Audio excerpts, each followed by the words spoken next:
Hello, welcome, and thank you for joining us for today's discussion, From Projections to Planning, Making the Most of Hub's Benefits Cost Trends Report. Before we get started, here are a few quick notes to help you stay connected and informed. Following the webinar, we'll send a link of the recording to all registrants so you can revisit the conversation or share it with your team. At the end of the discussion, a short survey will appear. It only takes a moment to fill out, and your feedback helps us shape future conversations that deliver the guidance and clarity you expect from Hub. And now I'd like to introduce our moderator for today's event, Nathan Wolff, Employee Benefits Strategist at Hub International. Well, good afternoon, everyone, and welcome to today's webinar, From Projections to Planning, Making the Most of Hub's Benefits Cost Trends Report. I'm Nathan Wolff, Employee Benefits Strategist here at Hub International, and I'm glad you're joining us today. Before we get started, a quick word about Hub. Hub International is a leading full-service global insurance brokerage and financial services firm. We're ranked amongst the top brokers in the world with more than 21,000 specialists throughout North America. We bring together expertise across risk, insurance, benefits, retirement, and wealth to help business leaders manage risk and build the kind of organizational resilience that holds up in an uncertain environment. Today's session is a reflection of exactly that commitment, and we're glad you're here. This is the second installment in our cost management webinar series. Back in June, we talked about breaking the cost cycle, the integrated strategies employers can use to get ahead of rising costs. And today we're going one level deeper into the data behind those strategies. This session is anchored in Hub's newly released 2027 Benefits Cost Trends Report, and built on responses from more than 30 carriers, third-party administrators, and pharmacy partners, alongside Hub's own client data. Our goal today isn't just to hand you a number, it's to help you understand what's actually driving that number and what it does and doesn't tell you about your own renewal, and how to turn it into a real planning conversation with your team. Before I introduce our panelists, I want to acknowledge that many of you submitted questions with your registration. We're going to do our best to address as many of those as time allows today. So today I'm joined by three of my Hub colleagues. First is Kirsten Bott. She is the Vice President of Actuarial and Financial Consulting here at Hub. Kirsten leads Hub's national actuarial practice as well as the actuarial work behind the Benefits Cost Trends Report, and is going to walk us through what trend actually is, how it's calculated, and what this year's results show. Dennis Batista is Hub's Senior Vice President and Data Analytics Segment Leader. Dennis oversees the data and analytics platforms that power our benchmarking tools, and he's going to bring the regional and client data to life throughout today's conversation. And last but not least, Steve Perkopil. He's the West Region Director of Financial Consulting at Hub. Steve works directly with plan sponsors, and he does a great job of translating trend data into renewal strategy. He'll be sharing what this looks like in practice. This session today is anchored in Hub's just published 2027 Benefits Cost Trends Report. And I want to draw your attention to the QR code on the bottom left corner of your screen. We invite you to go ahead and scan it now to download the report directly to your device. I'll give you a few seconds to do so. And now, a quick note on the report itself. Hub's national actuarial team produces this as a proprietary trend study. Now in its second year, it's grown significantly since its inaugural edition.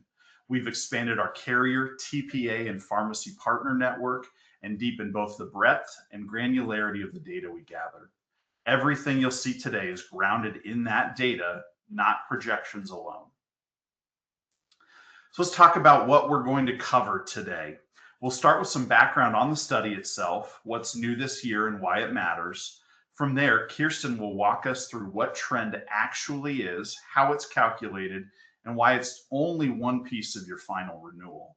Next, we'll get into this year's 2027 trend study results, the national numbers, regional variations, and what's happening in pharmacy, dental, and vision specifically.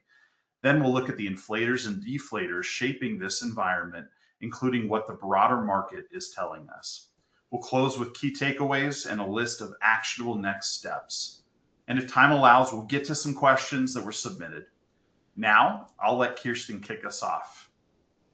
Thanks, Nathan. We'll start with some of the background on the trend study itself. So moving into the next slide here, we've got a few different sources. So first, we relied heavily on our survey participants. So these are our carrier partners, our TPAs, or third-party administrators, and our pharmacy partners. We asked for quantitative data, such as historic and projected trends by year, region, and line of coverage. Next, and new this year, is bringing in Hub's internal book of business. This helps us validate our own data against what the market is seeing. And lastly is the qualitative approach from our partners. So we asked questions around the inflators, the deflators, and cost containment strategies. Then looking at what's different this year compared to last year, well, of course, the more participants. So we sent out requests to more of our partners and had a higher response rate than last year. We've got a deeper focus on dental and vision, including some of our survey participants that are truly dental and vision carriers. And we also had a few questions specifically around dental and vision. I know that a lot of the budgets tend to be very heavy on medical and pharmacy, so that gets far more focus, but we really wanted to make sure we've got all lines of coverage getting attention as we navigate this coming plan year. We also expanded our pharmacy question. So last year we had a couple questions around the pharmacy landscape, but we really wanted to add a lot more this year than last, drilling into understanding, brands versus generics versus specialty, splitting out what medical costs are doing versus pharmacy costs, and even drilling into just the PBM landscape with all the changes we've got going. And then we added, with all the specialty costs and GLP-1s, we wanted to make sure we were getting a lot more focus around that as well. And before we go any further, I do want to just pause and give a genuine thank you to all of our survey participants. This study truly could not be done without all of you, so thank you. Yeah, hey, Kirsten, before we move on, just curious, why did we add the PBM module this year specifically? Is there something that you've been seeing in the data that really prompted that? Yeah, Nathan, that's a good question. I feel like there's three different angles here. So first, it wasn't that long ago that we were seeing pharmacy costs represent maybe 15 to 20% of total spend, and now it's not uncommon to see it representing 40 or even 50% of total spend. Second, I think we're seeing that pharmacy is not only taking that larger portion of spend, but it's increasing at a faster rate, which we'll take a look at a little bit later.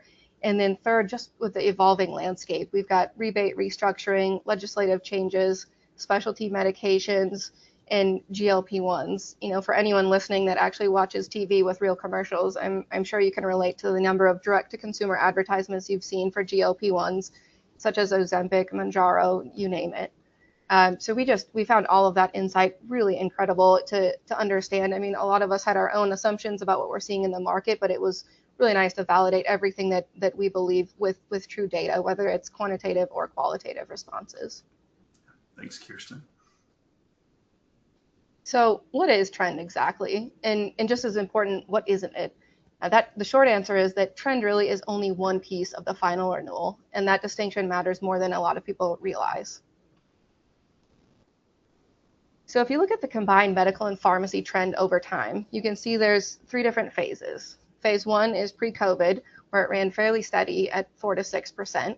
Phase 2 brought the COVID outliers where we had the big spike and then the dip. And now we're settling into phase 3, where trend is the new normal of 8 to 10% and still climbing.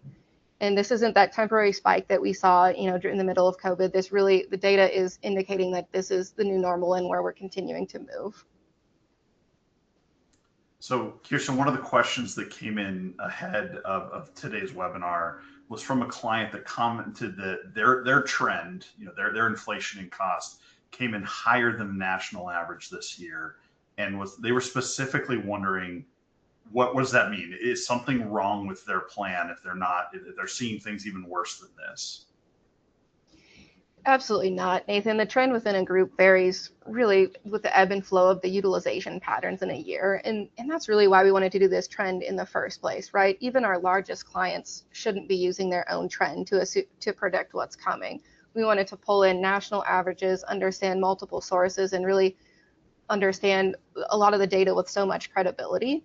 And depending on the distribution of the claims or large claims patterns, that can really drive it. I know I've had a client in the past that had 2 different sets of preemie twins, right? And the trend on that group is not indicative of the future. It's a one-time major spike, much like what we're seeing here during COVID, that huge spike, but that doesn't really mean that's what's coming in the future.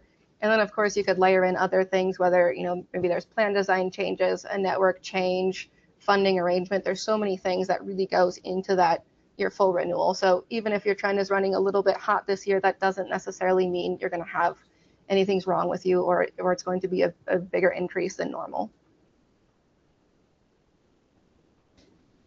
So moving on to the next slide, this is one of the new additions that I had mentioned earlier, where we really wanted to understand medical trend versus pharmacy spend.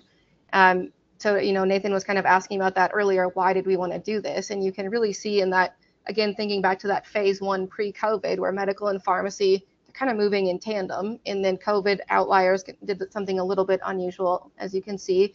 And then in that post-COVID world, you're seeing pharmacy trend is increasing much faster than medical. And so I think when we've got people on the line today thinking about conversations around budget, really, I think pharmacy needs to be central so that you're making sure you're understanding what's coming, how can you do something about it. And I know we're going to get into that a little bit later to really dig into the pharmacy piece.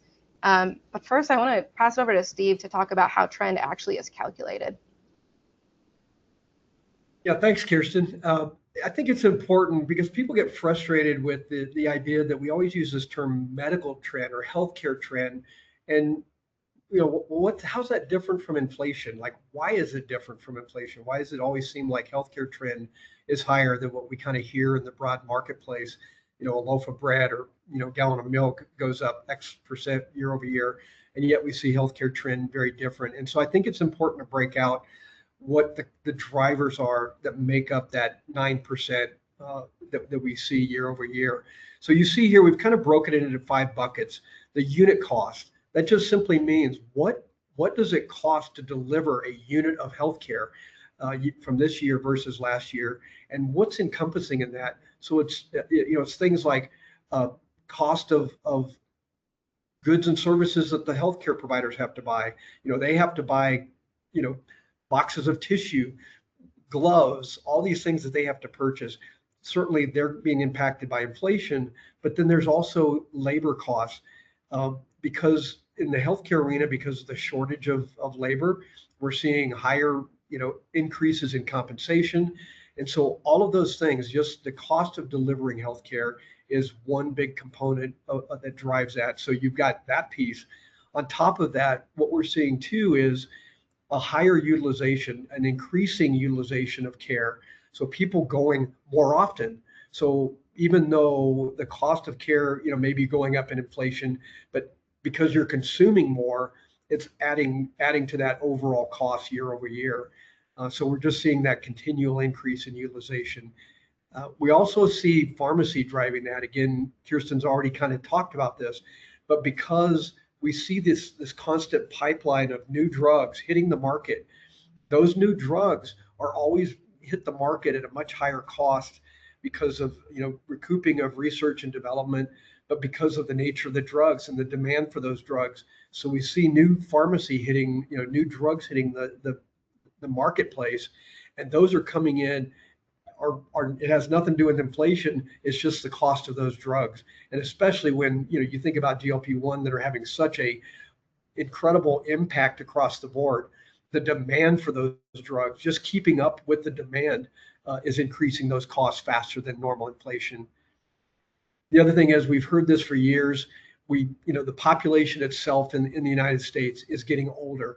We are aging. And so with that, the normal cost of care, the chronic diseases are increasing, the number of people with chronic diseases increasing. And again, all that begins to put pressure to rise healthcare costs faster than normal inflation.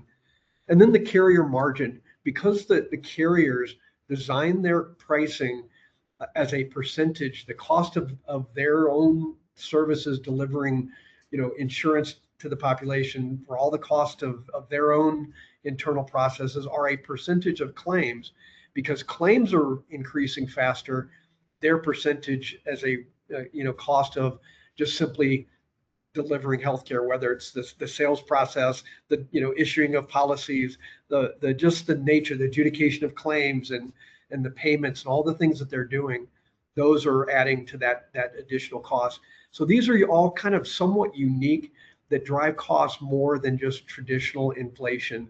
So I think that's really important to understand why healthcare trend tends to be more than what we kind of hear when we hear normal inflation in the marketplace. So that begs the question, if it's higher, if we see 9% and all these things are pushing that, Nathan, I think we got a preemptive question that came in, really asking the question as to, what's the difference between trend and my renewal? Yeah, see, we got a few of those where, people see kind of national trends and, what we're seeing from a big picture standpoint, but their renewals were much, much higher than these numbers. And I think that happened a lot, especially last year. So just because we've got our trend study, we have projected medical pharmacy trend around 9 to 10%. I'm going to ask you kind of, can we assume that the final renewal is going to land in that same 9 to 10% range? Yeah, and this is why we really want to address that, because that's the presumption is, well, if trend is 9%, why wasn't my renewal 9%? And again, Kirsten has already kind of mentioned that trend is just one piece of this. So we wanted to kind of illustrate, just kind of give you a broad illustration of that. In this slide basically says trend is not equal to your projected renewal. Well, here's two examples of why it could be different. So we're just really using two examples that the trend is the same applied to both of these groups. But in one case, the group had more favorable experience. Their claims were better. For whatever reason, their mix of population, maybe it was a certain amount of, just fortunate good luck that they didn't have large claims. They didn't have other things that tend to drive healthcare costs, and their claims ran better. So even though we're applying that trend to their claims to project the next year, because their claims ran better, it meant that their actual renewal increase was lower than the trend. Conversely, if we look over on the other side and you have a group that unfortunately their mix was such that claims were, ran much higher than the predicted trend, their claims were much higher, even though, we said the, projected trend was less than, yet their claims were higher. And so therefore, once we do that projection and we use normal trend plus their actual increase in claims cost, we see that their renewal ended up being much higher at 23% projection. And so that's why, the broad trend is there, but yet at the same time, we also have to evaluate, what actually happened with their claim experience. And that's a big driver when we look at costs going forward. So Dennis and Steve, is this something you see often where that final renewal lands nowhere near trend and kind of doesn't seem like it's tethered to reality? Yeah, let me take a stab at that, Steve. The answer is absolutely yes, Nathan, all the time, right? In fact, the pattern shows up so often, it's practically universal, right? And I think this next page that we advanced to is kind of giving you another angle of kind of how we would want to take a look at it. So let's look at this. This is it's a hypothetical example. However, if you've done renewals enough, this seems very eerily similar to what you have to deal with year in and year out. So it's a 3-year analysis here, but let's look at what happens here. Year one, this is a scenario. You got a 17% renewal, right? And then after that, because you've got the acumen, we've got the leverage, we negotiate with the insurance carrier. And after some thinking through and what they need to do to build up their book of business, they're saying, yes, I'm willing to come down on this renewal offer down from 17% to 5%. So on the surface, you're like, that's a win. I look like a hero, right? Then let's advance to year two. Now you're looking at a 26% renewal. So probably that's a little bit more than the average, probably because the renewal underwriter probably remember what happened last year, right? And probably kind of build in some of the negotiations back into the equation. Well, you're staring at that 26% renewal. And so how do you react? This happens all the time. We look at benefit changes. We cut the benefits, right? We increased the deductible. And with all of that move, because the client was desperate, we were able to get him to a hold, right? So on a rate pass, so to speak, but with some benefit changes, which is basically your cost shifting some of the costs upon plan usage to the employees. Fast forward to year 3, you get a 45% renewal, right, Steve? So here, because you've exhausted your negotiations, now you've overextended the client with plan changes, you're kind of like, you're at a checkmate, right? So now you've lost some of those levers. And so what's the end result? This is what happens when a client, and even you as a consultant, tend to look at renewals just year to year without a longer term view, right? You got to strategize this, understanding the repercussions of trends. So without a long-term strategy, trend can catch up to you. That's what happens here. This is what that example is. And I'm sure I'm not alone in giving you this example. Steve? Yeah, we obviously laugh because we've all been through this, seeing this much, and this feels very painful process because of this sort of much more volatility from one year to the next, and you feel like what's happening, and again you see these trend rates of 9%, and you're going like, well, boy, I'm not experiencing that. So if we were to kind of rewind this group and we were to kind of step back and say, well, what could this have looked like had we sort of addressed using trend as a true, figure looking ahead? We might have said, hey, maybe we're looking at 17% renewal, and maybe we get it maybe down closer to a trend increase. Maybe it's not down to 5, but maybe it's at 9 or 10 or 12%, somewhere in that range where we know like that's the needed renewal increase. We kind of accept that. It's kind of painful, but at least it's something you can kind of manage. And so now you've taken that increase and you're carrying that increase forward into year 2. Now in year 2, you come along and again, you're getting basically a trend increase in year 2 on top of what was more of a reasonable increase in the first year. So now you're simply adding that trend increase. So you're not having to cut your benefits. Yeah, you're increasing your rates at trend levels, but you're not having to necessarily make those major cuts to your benefit level, to your benefit levels, and you're simply accepting that trend rate increase. And then the same thing happens in year 3, where again, not that anybody likes the trend increases, but by dealing with those, you're getting more of a steady increase and you're accepting those trend increases. And so when you get to year 3, instead of this unbelievable 45% renewal and really kind of in panic mode, how are we going to manage that? You're really just trying to address, we're going to accept that trend rate year over year and really try to see more of a steady increase. And it's sort of like a little bit of pain each year rather than really feeling the pain in the next year. And that's what we're really trying to talk about here in this trend process, is really the fact that we're just trying to avoid those significant pitfalls. Yeah, and thanks, Steve. And so I think going forward here, we want to look at the 2027 trend study results. So I'm going to come back here. Now we're going to actually look at the numbers. We're going to dive into the numbers. And so it's really what we're going to look at here is the actuals, historical trend, what we expect for 2026, and what we're projecting for 2027. So let's move on here. Let's see what the results look like. So when you open up this report, it's going to look like this. Who doesn't like tables and numbers, right? But if anything, when you're looking at this, I know it's a busy page, but if you look, we've got a lot more granular than in years past, right? We've got it broken up by region, by plan. And so if you're looking at like some of the obvious things here, and it's pretty clear, there's variation, right, between regions here, and starting with the national trends are coming in combined, medical and drug trend coming in at 9.3%. And that's pretty consistent with what we're seeing across the broader market. And it's also consistent with where our own data is actually coming in at. Then if you look at it from a regional standpoint, there is a real regional spread here worth noting. East is leading at 10.5%, South at 8.5%. You'll see that here.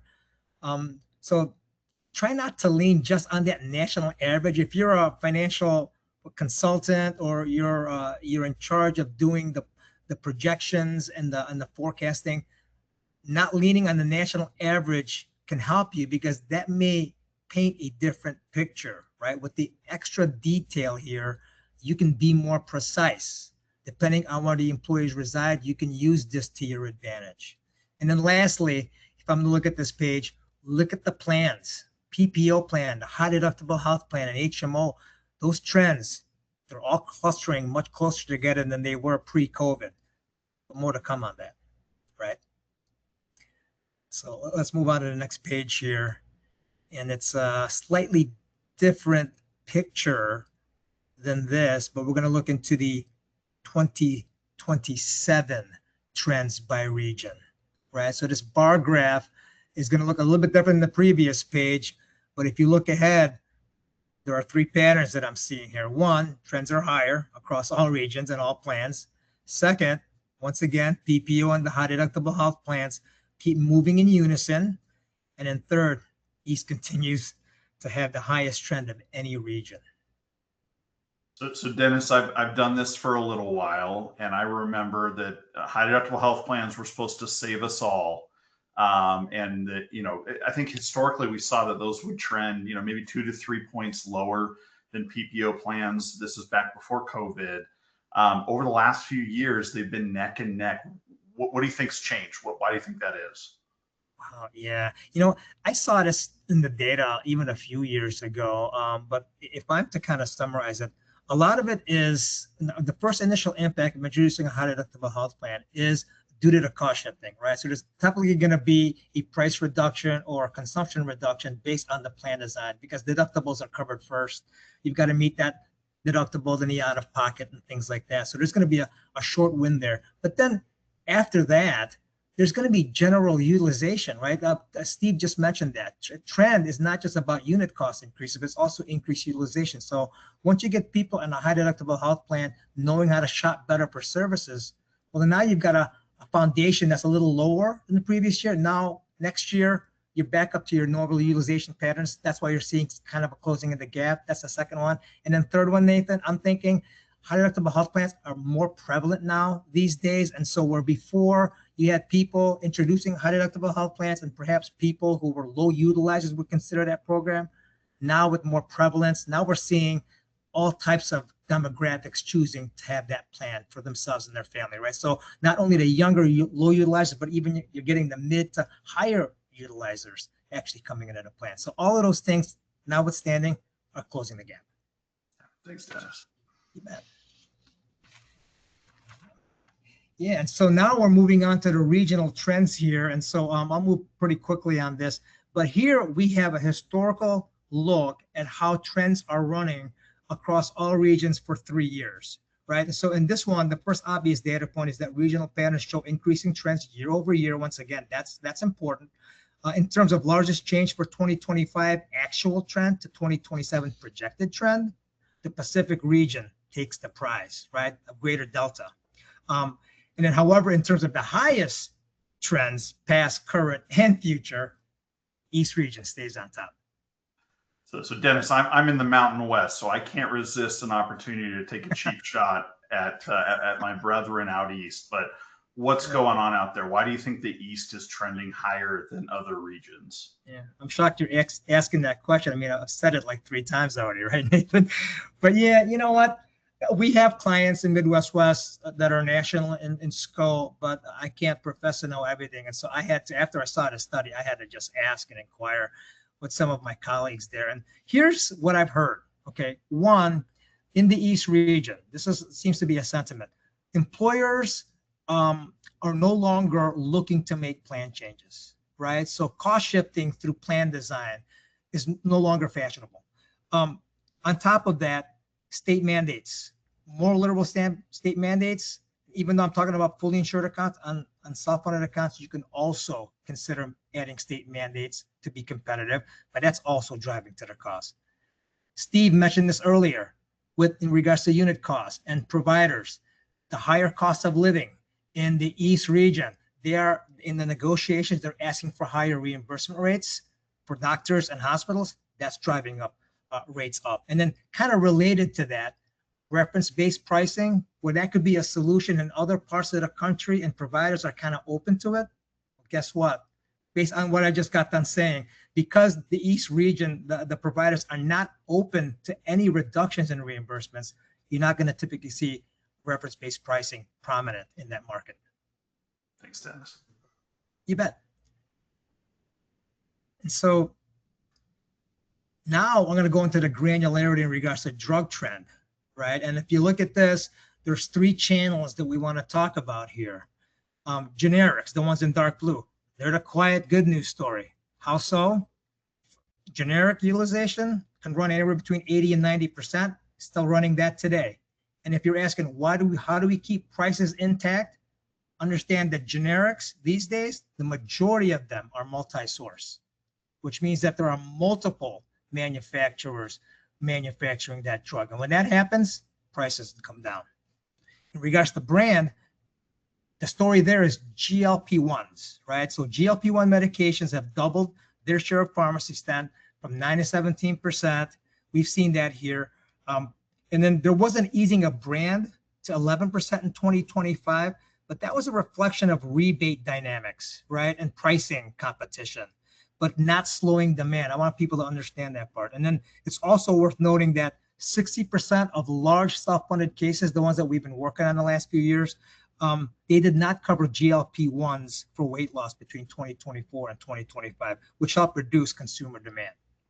And then lastly, specialty, to round that out, that is genuinely volatile, right? Specialty drugs now account for over half of pharmacy spend these days. I think everybody knows that. The large drop in specialty trend from 2023 to 2024, you see that in the data. That was due to the patent expirations for Humira and Stelara, and where the introduction of biosimilars came into place, right?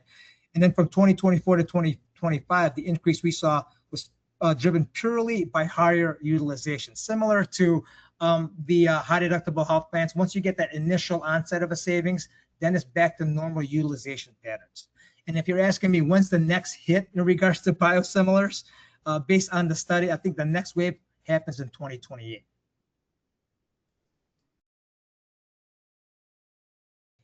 Okay, this is a busy slide. I'm going to kind of go over it a little bit quick here.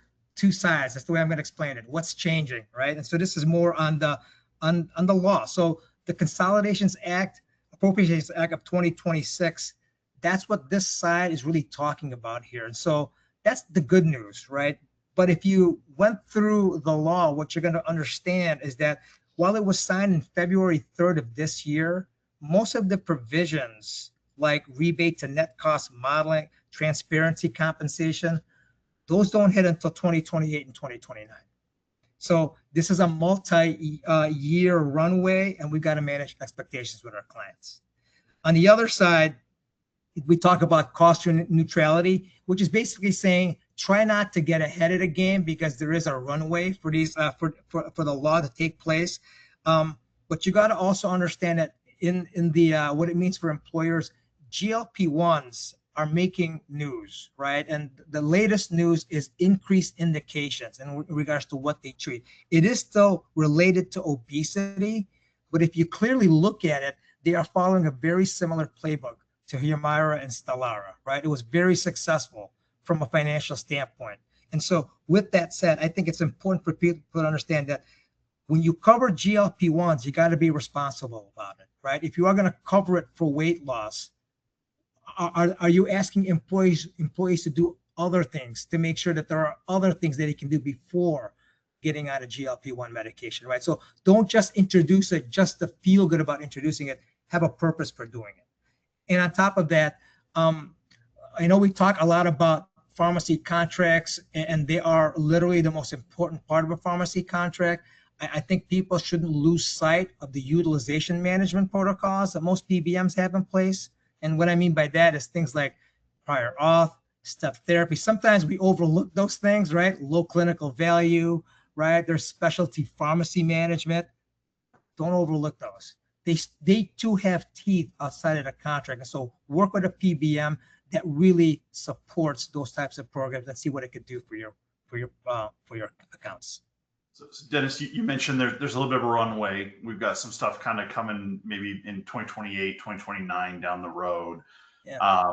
And so, maybe not an immediate impact financially, but down the road, is there a delayed cost, or should we be bracing for something and preparing for that from a plan standpoint?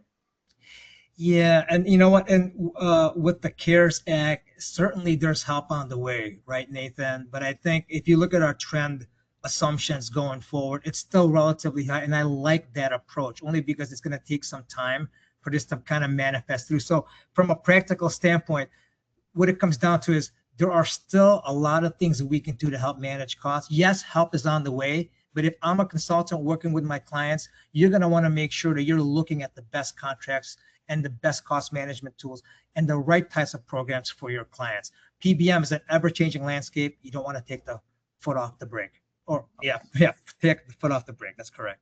Yeah, good advice, Dennis. You bet. Thanks, Steve. You're going to talk to us a little bit about how our self-funded clients are running here. Yeah, one of the things we recognize is that these trend rates with their increases, we know, and based on what we saw last year in renewal time, we know there's likely to be another round of significant increases at renewal time. And we know what that's going to do is going to open the door for people to say, what are alternatives to the traditional fully insured marketplace where a lot of these increases are being seen.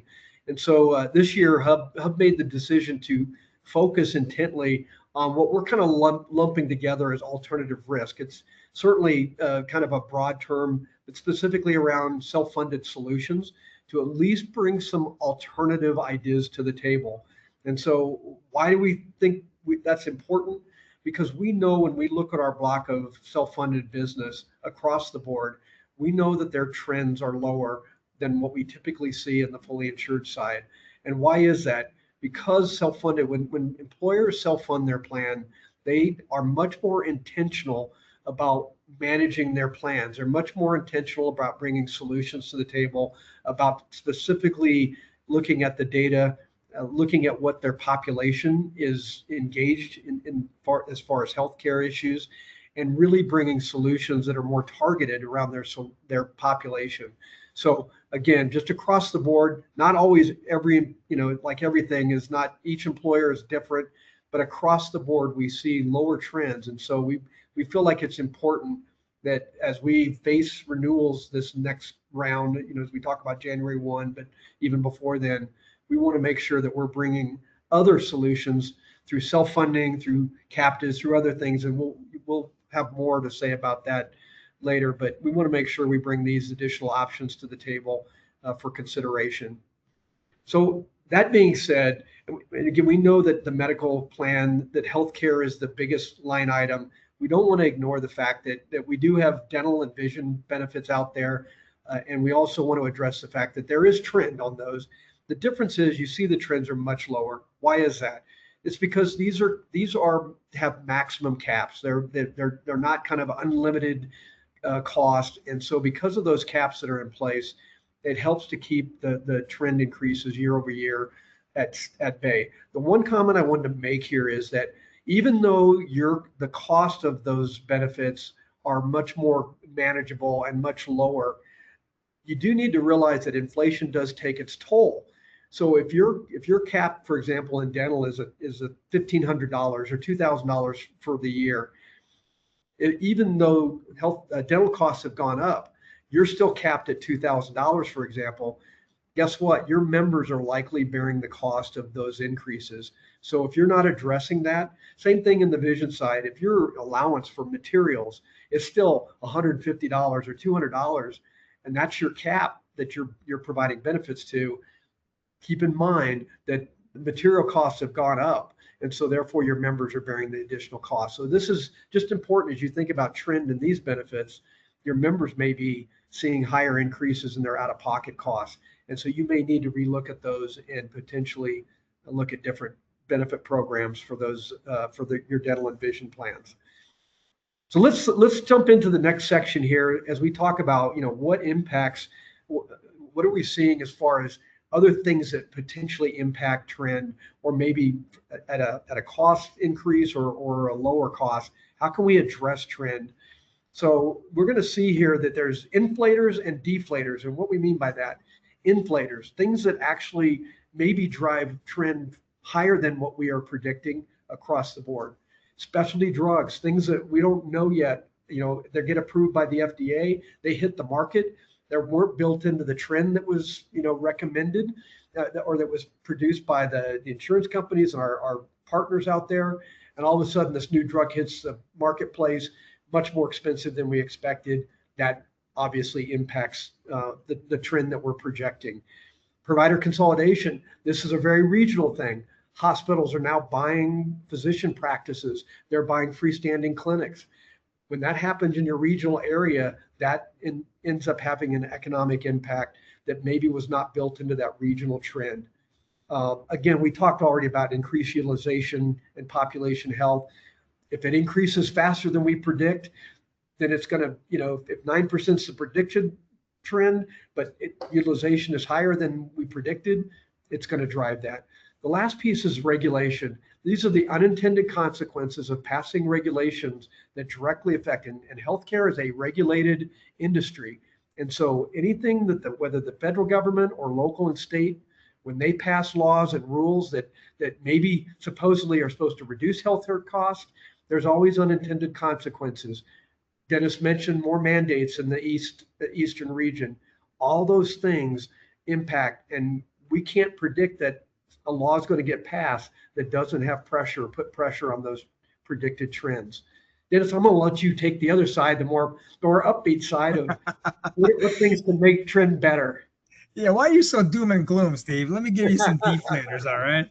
Yeah, so the biosimilar adoption, okay, that's the very first one I want to attack because that's a really good thing for the industry, right? So biosimilars, basically, if you look at what the impact is, 60 to 85% below reference biologic list prices. That's an amazing savings in regards to ingredient costs. And the savings opportunity from active formulary management. So where they're positioned in the formulary list allows for the utilization of biosimilars and fully insured markets. And if you got a PBM contract, you should do the same, right? That's a deflator. And then for the rest, I mean, from site of care, GLP-1 drug management, I'm going to go, the list goes on, but I'm going to try to emphasize the resources and assets that we have here at Hub, right? So for instance, like we have a clinical team out here. Take advantage of that. We have a national pharmacy team.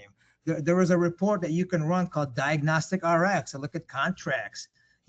Take advantage of those kinds of things. Site of care, not only through the PBM, but also through our clinical team, right? So I think our ability as an organization, and we're set up perfectly for this, allows for us, so in other words, for the rest, it's basically our consultation. And we kind of categorize here. So what's the bottom line? These deflators, they're real, but incremental. None fully offsets all of the inflators, right? But we also need to use them to kind of set the new normal for our clients. They should be active and not passive when looking at all of those things that impact their healthcare trends. So I'm gonna keep us moving here. I want to try. We're closing in on the end of this, and I want to make sure that we leave a little bit of time for some Q&A. So, Steve, Dennis, when you talk about what the broader market is telling us here, and what your observations are. Yeah, I think it's important to know that we think hospital prices, because of, again, consolidation, some of these other things, are going to continue to put significant pressure even this year, but certainly in the next year or two to come. So I think, again, watching what's going on in your local markets with the hospitals, with buying physician practices and other things, I think it's important to watch. I think the insurance industry is under, significant stress. I think their pools have been degraded over the years. I think they've probably underpriced for a while. And I think that there's a lot of rumors that they've really got to get their pool, which when I say the pool, all their policyholders, everything covered by their insurance program is in general is probably degraded, and they've got to get those prices up to maintain that pool.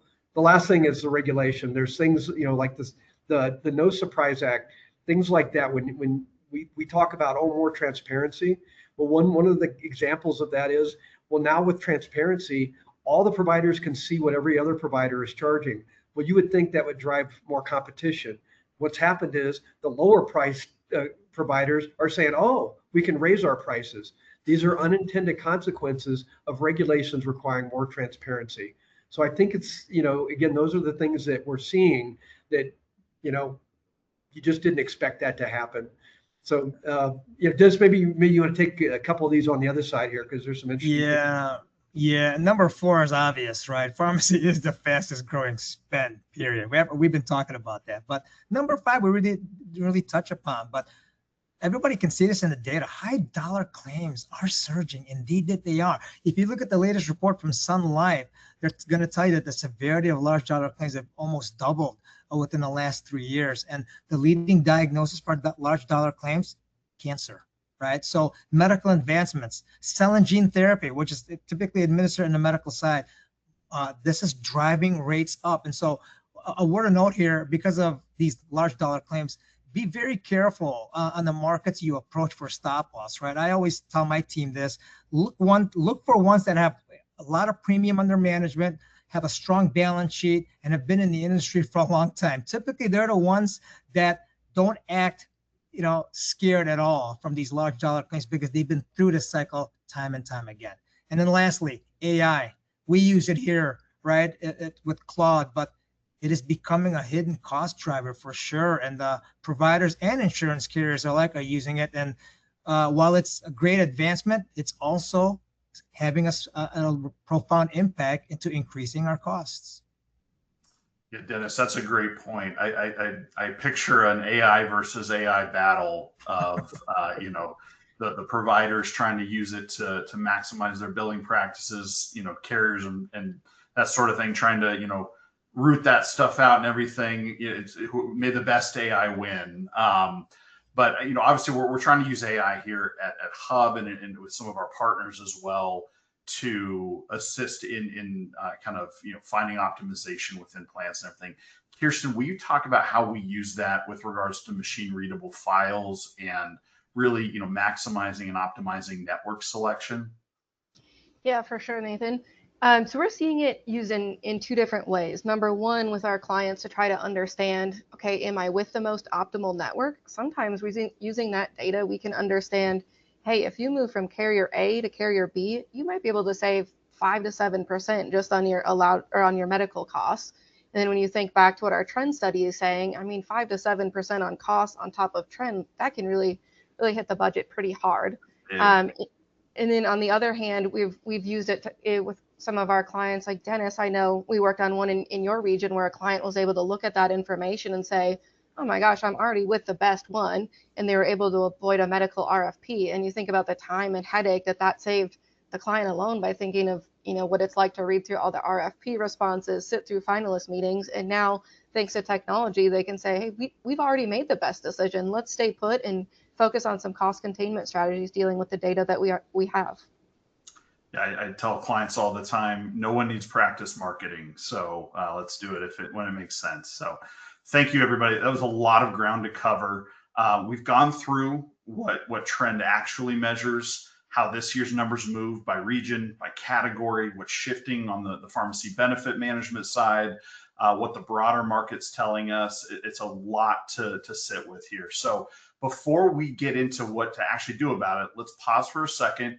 And I'm going to pull out a handful of the things that matter most as we see it. The parts that we want to make sure you remember, even if you forget everything else everyone said tomorrow. These are kind of the key takeaways. So 7 different things. First, what we're seeing this year is not a blip. Combined trend has climbed steadily every year since 2022 at 9.7% for 2027. It's the highest sustained level we've seen since the market worked through the pandemic era distortions.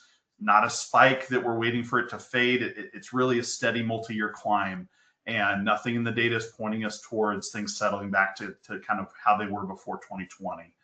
Second, if one line of coverage is really driving that number, it's pharmacy. Pharmacy is projected at nearly a 13% trend number next year, only 9% for medical. 9% still pretty high, by the way, but that gap keeps widening every year that we're tracking it. Third, Where your people are located matters more than it used to. We're now seeing over 2 points of separation between the highest and lowest trending regions. So a national average can really genuinely hide what's happening with the distributed workforce.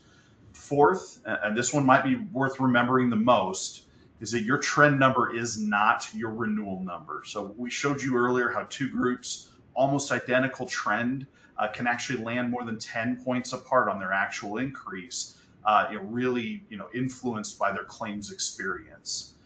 Fifth, pharmacy benefit manager reform is already reshaping the pharmacy conversation. The shift away from rebates toward net cost pricing is already underway.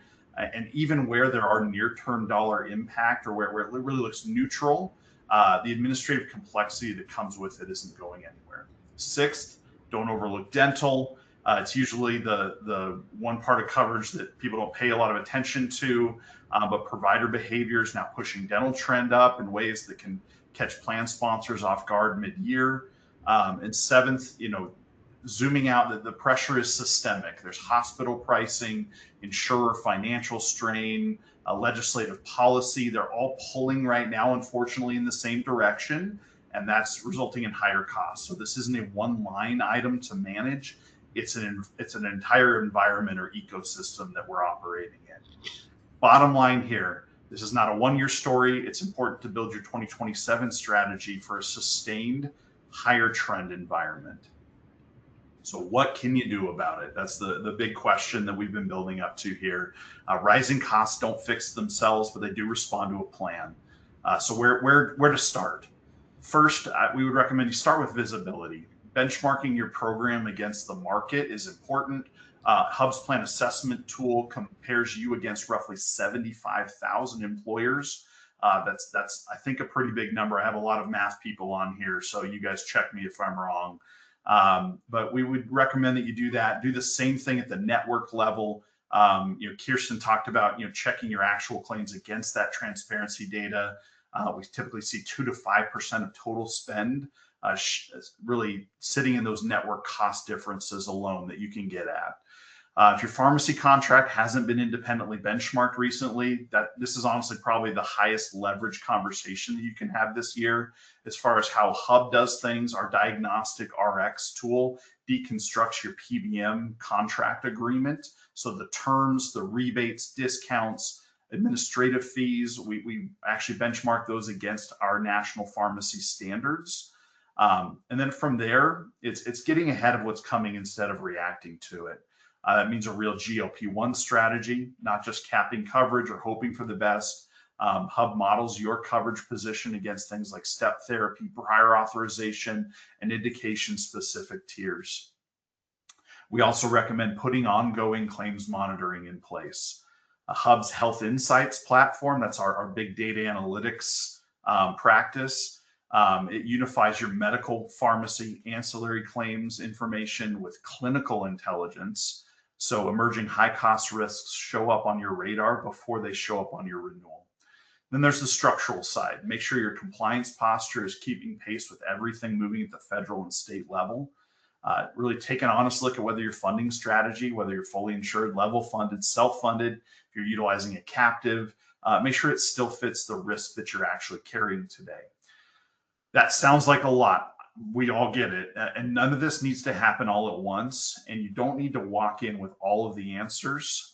If any of this resonates, the simplest next step is just a conversation. So please reach out to your Hub representative and we can figure out where it makes sense to start and how we can kind of start to make some progress in these areas.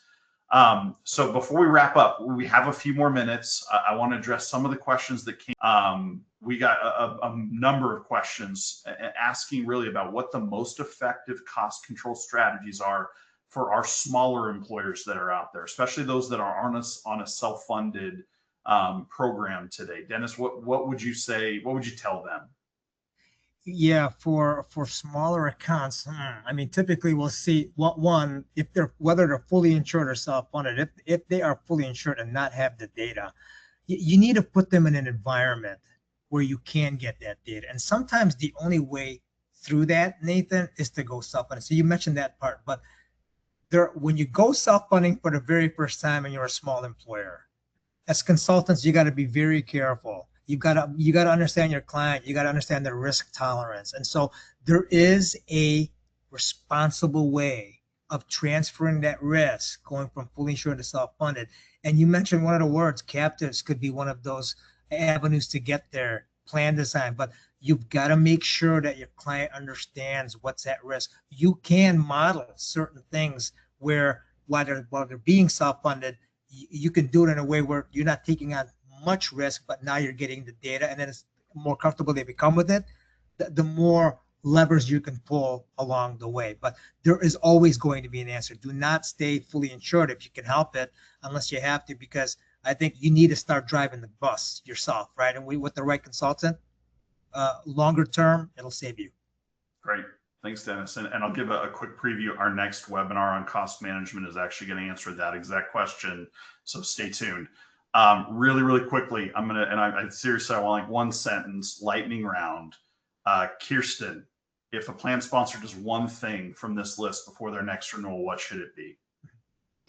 I think it's understanding their data, Nathan, and you kind of alluded to it before with the benchmarking your plans, understanding your data, and understanding your network.